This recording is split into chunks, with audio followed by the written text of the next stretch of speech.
Hello students, in this video we'll be covering chapter 3b, which is called investment graphs. This video will cover one lesson, and I'll expect you to have a look at the examples or follow through the examples with me. You may not need this video to cover the examples, and then cover the questions that I will give at the end of the examples. All right, so investment graphs, let's make a start. There will be two graphs that you'll look at today in this lesson. The first type of graph will be the simple interest graph. Simple interest graph. And the compound interest graph. We covered simple interest last year. I equals PRN. Let me write that down there. I equals PRN. Sometimes people use T instead of the N, but here we've got I equals PRN. The compound interest graph will be based on a different equation, and that equation we had a look at before. How does it go? Can you remember? This morning you would have covered this. FV, let's put down FV equals PV 1 plus R to the N. And you'll remember from this morning's lesson that FV stands for future value, PV for present value. The 1 is fairly standard. R is the rate, so it's the interest rate, and then N is the number of compounding periods. Okay, so we've got two very different equations. And you've done equations before and linked them to graphs. And very simply, before we get into our examples, I'm going to explain that I equals PRN will look like this. So if we're plotting interest versus the number of periods, in this case, a simple interest periods, we'll end up with a straight line. It's always a straight line. And for those of you who know maths perhaps a little bit better, you might recognize that this is the y-axis, that's the x-axis, and this could look like y equals something x. All right? And normally we would have a plus b on the end of that for the y-intercept, but y equals something x. And so y equals something x, is a linear graph. And here we have it here. And that's what you're going to find and have a look at today. For compound interest, however, it's quite different. Somebody once quoted that compound interest is the modern marvel of finance, or is that modern marvel? Yeah, and I guess of finance, because you're making money, you're making extra money. This is how the banks tend to make their money when you're getting a home loan as well. But if you were to have money in the bank, and if there was any sort of interest rate at all in here, instead of a straight line, you might start off a little bit straight, but a compound interest graph will have a curve to it. And the curve is good. So rather than having interest on the end here, which we are interested in, it'll end up being whatever value or future value. And so I'm going to put interest there anyway, despite the fact it doesn't appear in the equation. And N, this is roughly what it looks like. So interest is the bit that we're interested in because we want more money.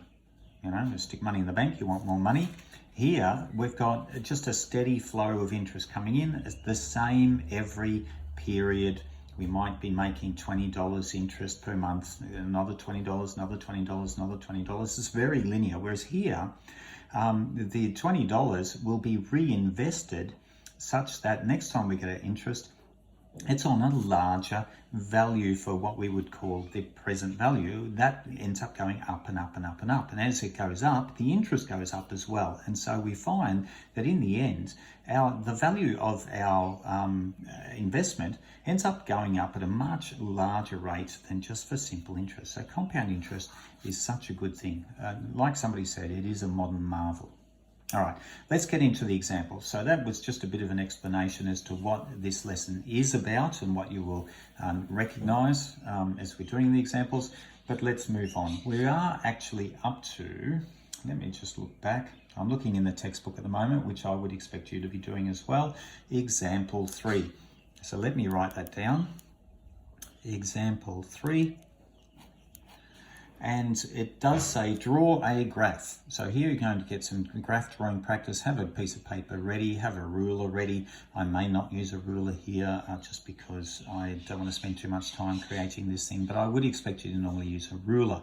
If this was an exam situation, you wouldn't be creating one from scratch. However, you would be wanting or be expected to be able to draw a line wherever that line should be to represent the graph. Okay, let's do this. So we're talking about simple interest here for example 3. So that's the first thing that we recognize. Let's put that in there. And we should recognize that it'll end up being a straight line. If it's not a straight line, we've done something wrong. Simple interest is always just the straight line. Okay, next. It does say that we need simple interest. If 1,000 is invested, so we invest $1,000. Let's write that down. Invest $1,000 and at rate equals 8% per annum. And we want to show over 10 years. Okay. The simplest way to put any graph together, particularly if it's a linear graph like this, is to put a table together. And so the textbook shows that in the example as a table. And we are plotting, as you can see up here, I and N. Here our X value is replaced by the N. So that would normally come first, N, and I'll put I here. And we're going to have 0 years. Let me put a few of these in here. 2, 4, 6, 8, 10. So these are the different years. I haven't done every year, as you can see. We don't need every value to be able to plot this. In actual fact, we probably only need, because we're expecting a straight line, we probably only need the first and the last values. If you wanted to skip doing all the rest of them, you would still end up getting exactly the same graph. However, to have 4 or 5 data points, it can be handy. All right, now using the equation I equals PRN, we simply plug in an N value of 0, our rate of 8%, and use the percentage button on your calculator if you need to. And we know that our principal here is $1,000. When we plug those in, obviously when we put 0 in for N here, 0 times anything is 0, so we end up with a 0 value in there. If I put a 2 in here for our N, 2 times 8% times 1,000, because that's our principal, we end up with 160. Put that in your calculator and you'll find it's $160. All right, so after 2 years, we made $160. After 4 years, if we put 4 in there, you'd expect it to be double. And if you put it in your calculator, you'll find that 320. Now, what I would have done is put the 4 times 8%. You can either use 0.08 in here, so convert it to a decimal, or use the percentage button. So as an example, you would have I equals $1,000, because that's your principal, times your rate.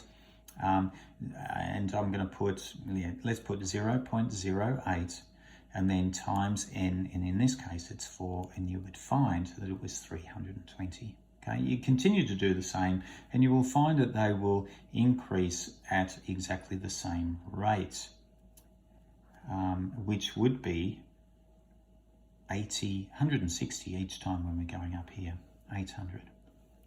Okay, and if I was going to draw a graph of that, and please use your ruler instead of what I'm doing perhaps.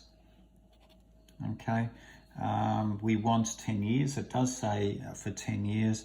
So 5, 4, 3, 2, 1. That doesn't work very well, is it? 6, 7, 8, 9, 10, 10, 9, 8, 7, 6, 5, and 0 there.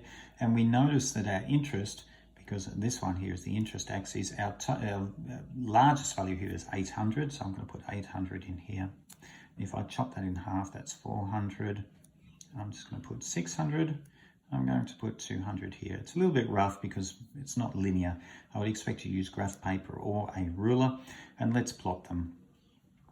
2 for 160, 2 for 160, approximately there. 4 for 320, 1, 2, 3, 4, 320, approximately here. 6 for 480, 6 for 480, approximately here. 8 for 640, that's 8 there for 640, just over, and 10 for 800. And let's put that there. And you can see that's a reasonably straight line there. Whoops, I haven't had that on the screen, have I? Now let us just draw a line through there. It should go through the 0 point, and there's my line. It should be a straight line. If I was to use a ruler in my time, that would have been a straight line. Okay. Now, the intent of drawing a graph like this is that you can answer questions from it. All right, and there is a question in that problem that says, calculate the interest earned after 7.5 years. Well, this is n down here, and we've got 7.5, 5, 6, 7, 7.5, and if I was to go all the way up, and then I would go all the way back across, that would end up being, let's get it across, it would end up at $600. All right, so part B of that is at 7.5 years, at 7.5 years equals $600 interest. Okay, I apologise that graph was mostly off the screen for a lot of what I was drawing down the bottom here, but I hope you've got that now. Okay, so that is simple interest, straight line. You can use the graph to work out the amount of interest. All right. You could also have used the equation I equals PRN to work out the interest as well, but this particular section is really about graphing. Okay, let's go across to compound interest graph. Let me write that down. Compound interest, interest. And this, we're going to construct another graph. Now, the equations that we'll be referring to are FV equals PV 1 plus R to the N. And we've also got I equals FV minus PV. You would have learnt this in the lesson this morning. So chapter 3A is all about compound interest and how to work out the actual interest. Okay, so that's the interest. Because we're going to be plotting interest against N, just means we need to do a double use of an equation, because this thing here is actually the future value. And future value is really, well, what is my investment worth in the future after so many years at a particular rate? That's what that's about. And then all we need to do is subtract our present value, what we invested, from what we're expecting to get in the end, and that'll give us the amount of interest. Okay. Again, we would use a table. I'm not going to spend too much time here explaining, because I think you understand this. I'm going to actually put a third column in there because the first thing I'm going to put N, we first need to find out our future value in this equation and then plug our future value into there to find out our interest. In the end, we will be plotting these two, one against each other, but there is an intermediate step we need to fill in. 1, 2, 3, 4. Let's do it. That'll be plenty. Okay, so 0 years, 2 years, 4 years, 6 years, 8 years, and 10 years. Let's have a go at that. Now, if I put 0 into here, we have exactly the same numbers as we had for our last problem. So we had present value in this case. In the last one, it was just called P, our principal, but present value here is the $1,000. We have our rate, which is our R, equals 8%. 8%, I'll just write it down in there. Okay, I'll just put that up so that you can see it. And that's about it. And we're going to find our values in here. So in 0 time, okay, so if I put a 0 in here, and if you get your calculator out and put our R value for 8% in here, let's use this as an example. No, not quite yet. All right, we'll use our example for this one for number 2. Let's do that. So for this as an example, I would go future value, write it all out, PV 1 plus R to the N would become future value equals, our present value is our $1,000. So $1,000, only because we made no interest at the 0 time.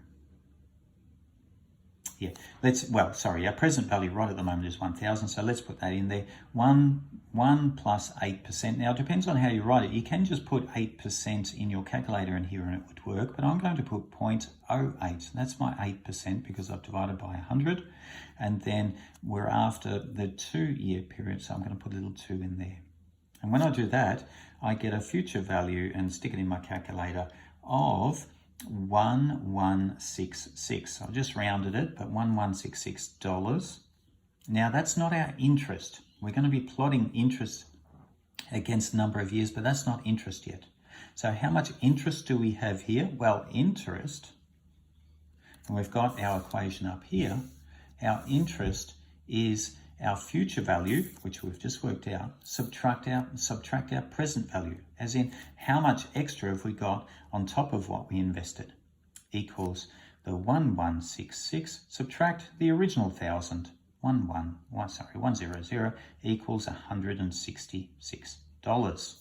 So the 166 would end up down there, and up here we would have 1166. I hope that's not too messy.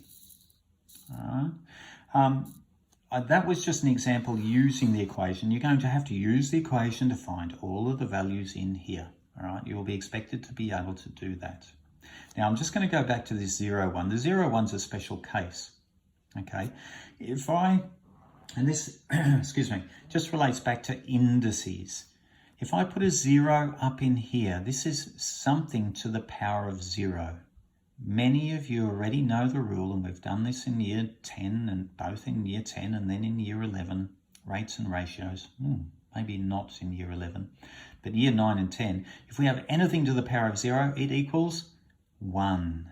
Okay, so all of this part of the equation to the power of 0 would all equal 1. And 1 times the present value, which is $1,000, is still $1,000. So at times 0, our future value money is still $1,000. We haven't made any money at time 0. Our interest would then be 0. Anyway, if you complete the table using the equation and going through it every time, you will get these numbers. Let me draw them out. I'll write them down in the table. 1360, 1587, 1851, 2159. Now, you know, each one of these interests will just be these numbers with 1,000 taken off them, because 1,000 is that present value. So this will be $360, that'll be $587, $851, and $1,159. Now we're going to plot this, and you will find that it's no longer linear. So on this axis we have n, number of years, and let's try and do that again. 2, 3, 4, 5. 1, 2, 3, 4, 5. So that's 10, 9, 8, 7, 6, 5, 4, 3, 2. And then in terms of interest, our top value up here, you can see that it is 1,159. So I'm going to make that 1,200. So that's close. That means that'll be 600 halfway. That'll be 900. And that'll be 300. And that's enough data there to be able to plot this. Okay, I'm going to get my numbers and plot them quickly, and then I'll show you that this is not a straight line.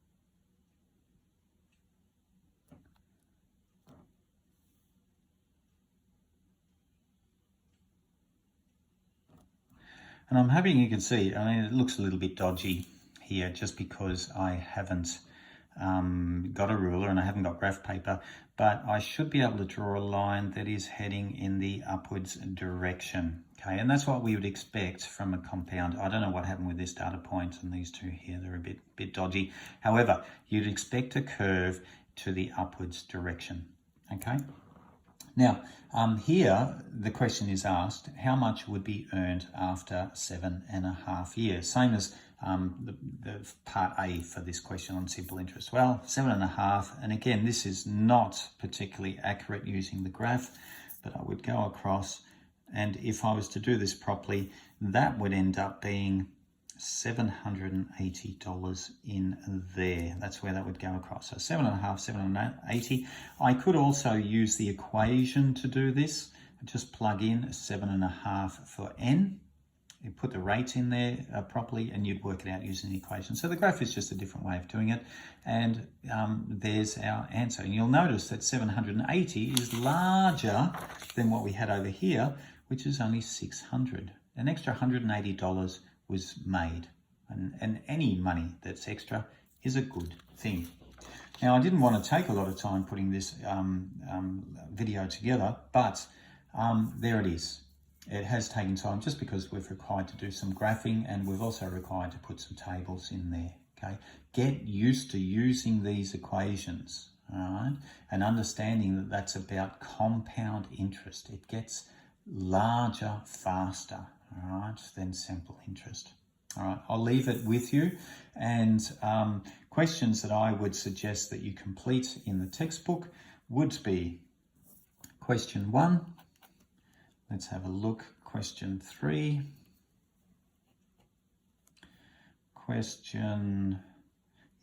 Look, every second question looks good to me. Question 5.